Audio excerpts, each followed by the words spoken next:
I guess I should check levels first. I'm coming through fine. Go ahead, just say something, Ryan. She sells seashells by the seashore. Perfect, that works. And she enjoys it, I guess. There you go. That's fine. I don't know why I always check. Obviously if I can hear you, it should come out fine on here as well, but I always like to just make sure it's working. I don't want any lost episodes. Alright, after we finished recording last night, I noticed that I'd missed a few things with my notes. I got my notes slightly mixed up. So, Donovan Dijak also featured in matches against Dalton Castle, Cody, and also Marty Scurll for Ring of Honor in early 2017. And actually, he reappears at Nova Pro in February 2017 in a match against Sanjay Dutt, which, on current recording levels, we'll probably review in about 4 years' time, where Mace has no interest in wrestling at all. Anyway, as we alluded to at the start, we didn't talk much about Donovan Dijak because I knew that we had an expert on this. Ryan from The Blade Job, at Niche Guy, I believe now, you talked to us on our last segment because we wanted somebody who knew about Matt Tremont. I'm sure I've heard you talking multiple times about Donovan Dijak on The Blade Job show. You said you had no idea what I was going to talk to you about, so I know that you've done no preparation, which is perfect. That's what I wanted from the last one. I like it when you just shoot from the hip, tell us stories that you remember, tell us what you remember specifically about Donovan Dijak, and I guess Beyond Wrestling, I guess, is where we're really talking, right? Yeah, pretty much. I mean, I have experience with him at a couple different promotions. But first, I do want to say to anyone listening, this is a special moment, I think, because this is my triumphant return to professional wrestling podcasting. I have not done this in months. It feels like years since I last did this, so I'm pretty excited. You heard the show. I used to just talk for an hour, and then every now and then Scott or Mags or Matt or someone would say something. I'd say, yeah, shut up. Let me keep talking. So this is exciting because I haven't done this in a while. So thank you. Now, I missed something out of my introduction, and I did you a real disservice, actually. Last time we talked, actually, it was in November, because I actually looked on Skype to see, so it has been 5 months. And that seems to be our pretty regular thing with Nova Pro now. Like, every 6 months, we're like, oh, shoot, we haven't done one in ages. Shall we go back and look at one? Now, you're actually the only person that appeared on the first 2 seasons of the Blade Job show. Besides, obviously, the regulars. Obviously, anyone who was in MGB. So, Mason, myself, and Jackson, that doesn't count. Besides those 3 people, you're the only person who's appeared on all 2 seasons, and we're actually on the 8th episode of season 3, so yes, you continued your streak. You know what, and I will continue my streak. I've told a lot of people, because obviously we roll in the same circles, we know all the same people, that I'm always available for this kind of stuff. I just don't do it on my own anymore, and I will drop a little tidbit of maybe a little surprise coming down the pipeline soon, that maybe there will be a resurgence of a certain vulgar show that 7 people enjoyed. It might happen. There have been some discussions, some contract negotiations. Some of the old guard, some of the new guard has been spoken to, but we'll see what happens. But that might happen for all 7 of you who show up sometimes. But Dijak, Dominic Dijakovic. Ugh. I hate it. Now, I first and foremost, I want to say I don't hate it in the sense of, oh, you know what, Vince or Hunter gave him some horrible name, because I know a lot of NXT people get to choose their names. Did you watch the FCW documentary? I did not. Okay, so there's actually one thing on it that I really enjoy. I mean, I enjoyed the whole thing. I thought it was great because I love that indie side of WWE that they usually don't talk about. Because I like OVW, I liked Deep South Wrestling, I liked Florida Championship Wrestling, I liked this stuff because it was WWE, but it wasn't WWE. But they had an interview with the King himself, Baron Corbin. Mm-hmm. And he talked about the process of getting your WWE name. And a lot of the times, apparently what they do is, they say, you need a name. us names, and they will list out 10, 20, 30 ring names, and they will submit them to WWE management, and WWE management will go, no, no, no, no. Okay, we like the first name, we hate the last name. No, no, no. Try again. And that's their process. So like Kevin Owens, obviously anyone who knows him before WWE knew him as Kevin Steen, his real name. Yep. And when he joined WWE, they said, what's your name? And he said, Kevin Steen. And they said, like hell it is. What's your new ring name? And Kevin Owens came from his son, Owen. And I think that's really good that they let him stick with that, because you still get Fight Owens Fight, just like we had Kill Steen Kill back in the day, and now we have Stun Owens Stun. So like he was able to kind of keep his indie character. But Dijak, I don't know. Maybe that was something. Maybe it's an old family name, because I mean Dijak is not. Dijak and Dijakovic. There's a very good chance that when they were in Europe, his family was Dijakovic, and they changed it when they came to America. Sure. It happens all the time. My last name is, nobody knows where it came from. We're assuming it was purchased for a fatted calf and a goat at some point, because my last name is technically Armenian. And okay. You've seen me. Huh. I am not Armenian in any way. No. So nobody quite knows. But I had a lot of experience with Dijak. Dijak was probably the first local indie wrestler from the New England area that I really was like, man, this guy's going to be big. Like, this guy's going to make it somewhere. It's going to happen. And I think one of my favorite Dijak moments, I might get some of the details wrong because it's been a while, but Matt Riddle was a pretty big heel in Beyond Wrestling at the time. And Dijak was pretty much their top face. And this was just after Riddle's initial signing with WWE. So for those who don't know, Riddle was signed and then let go. And then he came back to NXT, as now we see, because he reformed his character a little bit. And there was a brawl going on, and Riddle was brawling with someone, and it was just like a 2-on-1, 3-on-1 attack kind of thing. And Dijak comes out to break up the fight and cuts this scathing promo that starts with, "Hey Riddle, how was NXT? Did you have fun, bro?" And they just went after each other. And I think it's funny now that both of them are back in NXT together, and we have not had Dijak versus Riddle. No. As far as I know. I don't think we have. And I think that's granted, they have given us what to NXT audiences was a dream match. To me, it was, I see these guys all the time, when they gave us Dijak and Keith Lee. Yeah. Which is a smart pairing because they work really well together. Now, their matches haven't been up to their indie spec as of late, except for their TakeOver match I thought was brilliant. But then again, Dijak doesn't get nearly as much ring time as Keith Lee does. No. So I think that Keith Lee might be even just a little more comfortable with the NXT arena, the NXT crowd at this point, even though he signed after Dijak did. Is this a lot old? Is he a lot older though as well? Is Keith Lee like mid-30s? I think so. I mean, Dijak's not young.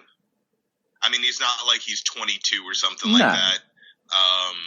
I was guessing that he was early 30s, like 30, 31. I don't know that for sure.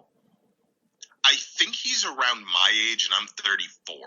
Oh, in that case, then they're pretty close together, then, if that's true. I think. I'm not sure. I remember looking at it at one point, because I was doing research on local I was going to do an episode. I don't know if you remember this, but back in the day, we used to have themes to all of our episodes. You did? Yeah. One of the themes I was working on was like local college athletes who became professional wrestlers. So it was going to be Josh Briggs and, Dijak, Mm-hmm. and a couple others. And so I did my research on them.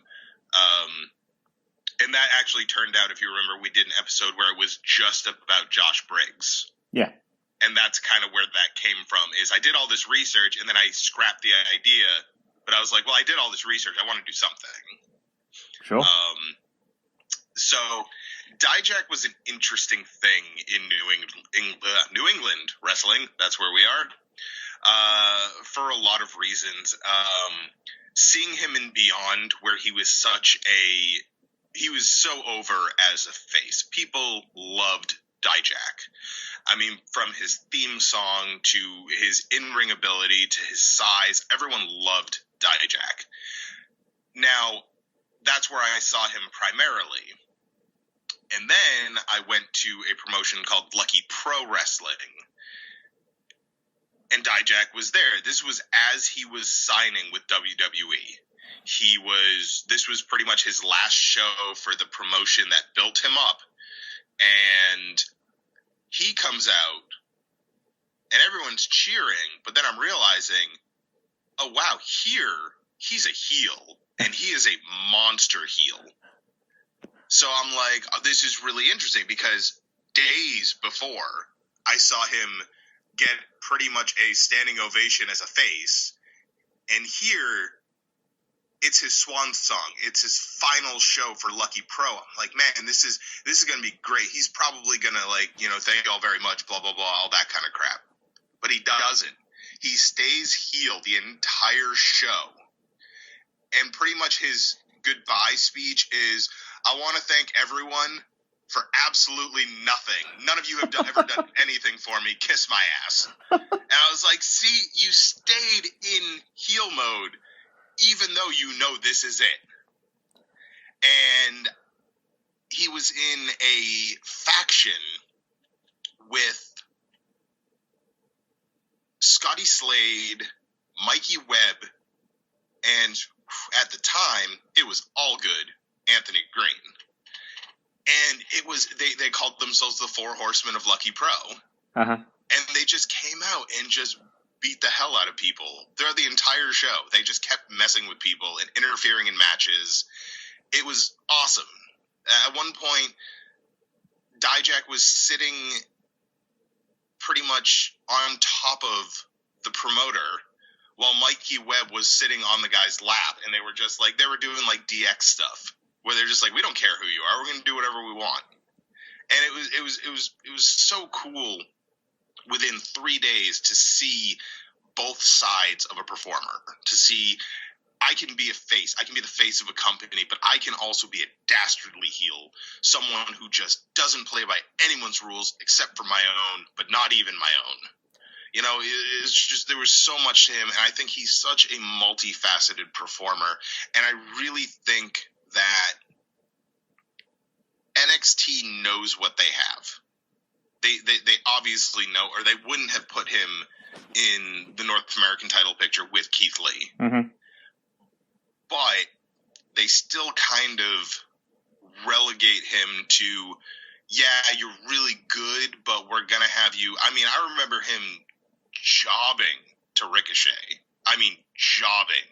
Mm-hmm. Where Ricochet would hit all his fancy moves, and Dijak would just go, I don't know what to do, and lay down. Like, it's just like, they know what they have, but I don't understand necessarily why they do it the way they do. I don't think Vince always knows what he wants either. Like, once Ricochet first came out, it's like, oh, he's like the next big thing. And then now it's just like, he's like an afterthought. So, I don't know. I just wonder sometimes if they just try stuff to see what the crowd's reaction is to that. And then if it doesn't go according to plan, they're going to try something else. I don't know how Vince's mind works exactly. I think the main issue is Triple H knows how to build stars. He knows how to take someone who has some moderate success or even some major success on the independent circuit and turn them into, for lack of a better term, a WWE superstar. Vince then sees that and says, I don't like Triple H having the nice toy. I want it. And then he's like, it's like, the older brother is like, now it's mine.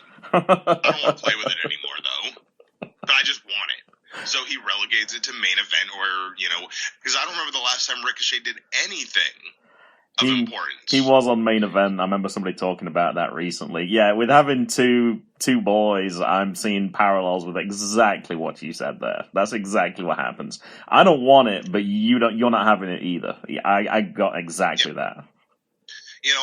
Ricochet was inches away from a main event spot. Let's be fair. We all knew he wasn't going to beat Brock Lesnar. Mm-hmm. We knew he wasn't. We knew that there's no way that Brock Lesnar was going to drop the title to Ricochet because Brock Lesnar has a moderate amount of creative control over his character. Yeah. And if Vince says you're going to lose, it's going to be to someone that Brock feels comfortable losing to. That's why I see, this will come out much after this happens, but tonight, when we're recording this, I firmly believe that Drew McIntyre will win the title off of Brock because it's a guy that Brock can believably lose to, and Brock doesn't want to look weak. I think the fact also in the previous segments where he told him, it's like, grab the belt, like when he knocked him down on the ground, grab the belt. He was trying to help him look more over. So I think you're right. And actually, this is actually coming out tomorrow. So we will find out within 24 hours if you're actually right on that prediction. Now, I want to try and rein this back in a little bit. I want to talk about a couple of things in relation to this. When we actually saw Ethan Page last year, and we got your little autograph which said, hey, Ryan, you're an asshole, Ethan Page. We actually went, originally, it was partially to go and see Franco Varga, and we'd only ever seen him as a heel. And when he turned up at that match, and he was the face, it totally threw us. Totally threw us. That's how good a job that they're doing, that you totally buy into that character. And then when you see it at a different organization, there's something else. It makes it all the more impressive. Somebody else who I know appeared at Beyond last year as well, Bro Keller. We have only seen him in this area as a face. When we went to see him at MCW, he was a heel, and woo, totally threw us. But yeah, I really like that transition. You forget when you only stay one organization that obviously in different organizations they play different roles. So I think that was good to see. Now, I wrote down a few things, and just in case that you couldn't ad-lib, I don't know why I was even worried. I'm going to mention some of the matches from Beyond in his last year there. And if there's anything you want to chip in about them, certainly you can. I didn't realize, actually, I was thinking Beyond was pretty much all at the White Eagle. As I started writing down some of these matches, I found all sorts of places. Somerville, Melrose, Worcester, of course, Rhode Island. I think I saw one in Illinois. I even saw one in Florida. I had no idea at that time that Beyond was traveling around. Now, it certainly wasn't for, like, WrestleMania like it is this year, because I'm not sure where it was in 2017, but it certainly wasn't Florida. Some of the matches I saw, he actually had a match against Walter in August. That was actually in Somerville, so obviously those guys are both NXT. Perhaps that might catch up again at some point. David Starr at Beyond Americana. American Rana in 2017. Now, I hadn't actually heard of Mikey Webb when you mentioned that earlier, and I actually have him on a couple of matches here. The Gentleman's Club, Chuck Taylor and Orange Cassidy defeat Donovan Dijak and Mikey Webb. Also, Donovan Dijak defeats Mikey Webb at Beyond 7 Years of Bad Luck. And also, Team England, Anthony Green, who you mentioned, Brick Mastone, Donovan Dijak and Mikey Webb defeat Team Ohio, Dave Christ, Desmond Xavier, Jake Christ, and Zachary Wentz. And that actually was in Worcester, it said. Any of those that you were at? Anything? Does that jog any memories for you? So I was at 7 Years of Bad Luck. I remember that match clearly. I couldn't tell you what happened in the match, obviously, but I remember it happening clearly. Sure. Dijak and Webb. So Mikey Webb is interesting because Mikey Webb, as far as I know, has just vanished off of the face of the earth. Oh. I have not seen him anywhere in at least a year. And I don't know, because I was actually a big fan of his. He did a gimmick change, and maybe it didn't work, and he just said, screw it, I'm done. I'm not sure. But yeah, him and Dijak worked really, really well, both as a tag team and as opponents. Mikey Webb is a small, high-flying kind of guy. I think Mikey Webb maybe maybe 5'9", 5'10". I mean, he's. I think he's shorter than I am. I'm pretty sure he is, because in a different match after he won, it was one of those matches where you win and you just get the hell out of Dodge and you just dive out of the ring before you get double teamed. Yeah. And he dove out of the ring and he did the thing where you win and you have like fans hold you up. Like, not like crowd surfing, but like, like you lean onto the fans like I won kind of thing. Yeah. And I was trying to record the match because it was a unsanctioned match, so it wasn't that JT Dunn actually said, "Take your cameras out. I want people to see this."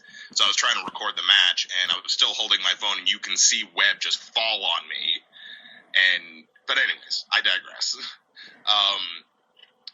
Dijak is one of those performers who can work with someone his size. He can work with a big man, someone like Keith Lee. Yeah. But he can also work really well with a smaller guy, someone like Mikey Webb, or someone like, JT Dunn, or I'm trying to think some of the other ones you just mentioned, because my brain doesn't really operate in the normal way anymore. I'm trying to look on here as well. I would say certainly people like Desmond Xavier wouldn't be somebody as a particularly tall person, or Dave Christ and Jake Christ. Yeah, like the Chris are the biggest dudes. I mean, the biggest dude in OVE is pretty much Sami Callihan, and he ain't huge either. Mm-hmm. Which is a whole nother conversation. It is. I can tell you've not watched Impact for a while, because I'm sure you'd have picked out Madman Fulton, because he's definitely the big guy of that group. Impact, I have a weird love. See, I think the reason I have trouble watching Impact is because I was a TNA guy. Uh-huh.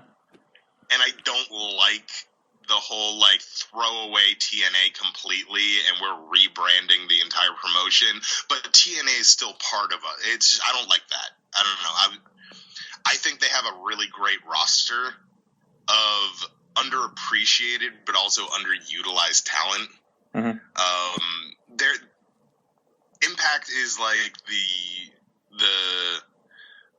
what do I want to say? Like the land of misfit toys. The people that like WWE didn't want, that AEW didn't want.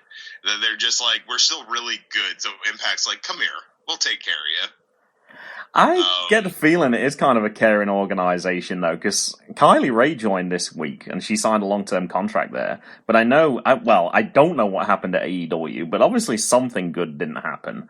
And she disappeared for a long time. She's back on Twitter now after about, within the last month, and she was Smiley Kylie again, or certainly she was on that first episode coming back, so, yeah, I don't know. I've heard, obviously none of this is substantiated, but I've heard there was some unpleasantness in her mind with how Brandy was booking the women's division. Uh-huh. Because if you remember when AEW first launched, the women's division was essentially the Brandy Rhodes show. He was, yeah. And it was terrible. There's a reason she was fired from WWE twice. She's not good. I'm sorry to anyone who loves Brandy Rhodes, but she's an awful professional wrestler. She's not good. And she's a decent mouthpiece, and she obviously understands the business, but she should not ever be in the ring. Unlike Dominic Dijakovic, who should be in the ring more. So I'm trying to bring it back. Hey, I got some editing duty. I'm in my head while you're talking. I'm already thinking about, all right, I can put this in as like the section that goes with Dijak. I can put this after because it's still related to Dijak, but it's not specific to. It's kind of more general interest. And I got a part where I'm thinking, I'm just going to throw this onto the YouTube page as chatting with Blade Job, pretty much. So I got some editing to do. I think I said 10 minutes originally. Hold on. Yeah, we've been talking for 25 minutes. So that Mason and I recorded. I don't know how long our episode is. I think our episode's only like 40 minutes. So if I just put this in, it would totally dominate the whole thing. So I got some editing to do, which is perfectly fine. It's always fun to talk to you. All right, I guess I should come and wrap this up then. So I know that you changed your Twitter handle in the last few days, so you seem to have more Twitter handles than Mags has podcasts, so I quickly lose track. So go ahead, give us your details. Tell us where everybody can find you, Ryan. All right, so first and foremost, technically on this account, I've only changed it once. Okay. I just want to point that out. Now, I used to have 2. More aliases then. How about that? It used to be the Blade Job Show, and then it was JRT, and then it was pre-Nish Guy, and then I noticed it was just Nish Guy. And I'm probably only scraping the surface. Well, okay, so we had the Blade Job Show. That was the account that I became moderately Twitter successful on. Now, my old account was at Nish Guy. I didn't use that anymore. At Nish Guy became at Blade Job JRT. Then I scrapped it entirely, and then when the Blade Job kind of went away, I changed the Blade Job to at Nish Guy again. So really, technically, I'm back to my first Twitter handle. But that's neither here nor there. And Pre was a whole nother. A, it doesn't fit in with your show. B, we don't have the time to talk about it. So, yes, you can follow me on Twitter at Niche Guy. It is a lovely cornucopia of professional wrestling and gaming content. It's usually me just complaining about something, but I don't do it in a toxic way because those are the people I block now. You can also, if you're so inclined, follow me on mixer.com/nishguy. That's where I do my gaming content. And I have 2 YouTube channels, and I couldn't tell you the URL for either of them. So, find them. They're on my accounts. Like I said, we might be back doing this kind of stuff soon. We might not, but you will always find me dropping in to one of my wonderful brothers and sisters podcasts whenever they are willing to have me, such as the MGB Wrestling Pod. There you go. Or some of those other great podcasts, such as Badlands Pod, Why We Watch, Matt Attack. Oh, please don't list all his. I don't even know half of them because they keep going. Matt and Alex talk games or something. I don't know. Chris has a podcast. I was on an episode of whatever the hell Benji's podcast is called. Oh, Leveling Up with Benjamin Banks. Leveling Up with Benjamin Banks. Oh, I didn't know that. I would have gone and checked that one out. I didn't know that. Yes, I was on an episode of that with. Oh God, what's his co-host's name? I can't remember. I can't help you out. It starts with a T. I can see his face. Travis. Is it Travis? Yeah. No, maybe. I don't know. It was a good show. We talked about difficulty in video games. Fantastic work. You should check that out. So once again, follow me at the Matt Attack UK. Nope, that's not it. I'm sorry. I get confused sometimes. At Nish Guy. And yeah, I'm always around. I'm always here. I may not be as active as I used to be, but I see what y'all are saying. I see what y'all are doing. And most of you need Jesus. I was just about to chastise you for not doing your usual, and I'm the Matt Attack. We were actually on Zachary Shiloh's, I think, recently, and we're on 5 Nerds Go. And seeing as Mags did it, he did that. I'm at the Matt Attack UK. I did the same thing. I'm at the Matt Attack. So I would have been very disappointed if you hadn't dropped that in. Now, there's probably an easy way of finding your account. We're way done. I don't know why I'm still leaving this as a record. You went back to one of those accounts. Didn't you find that one of the videos had like 50,000 views? And that kind of resonated with me recently because I have a teacher account where I put videos up. It's math videos. It's nothing exciting at all. And I happened to click on, for some reason, one of my videos for maths has been watched like 5,000 times. It was like mind-blowing. I'm like, I have no idea why anyone's watching that one. It's nothing special. It's like 90 seconds long. Yeah, I don't know. Twitter, No, it's weird. YouTube, they're all very bizarre. I have videos from 7 years ago where I was doing essentially walkthroughs and tutorials for a particular game. I still average 300 to 800 views a week on some of those videos. Now, this is not a new... This series has actually released 2 other games since then. Wow. And people are still... And they're not just watching them, they're commenting, they're sharing. Like, these videos are out there. I've got over 100,000 views on that channel. Woo. And I have no idea why.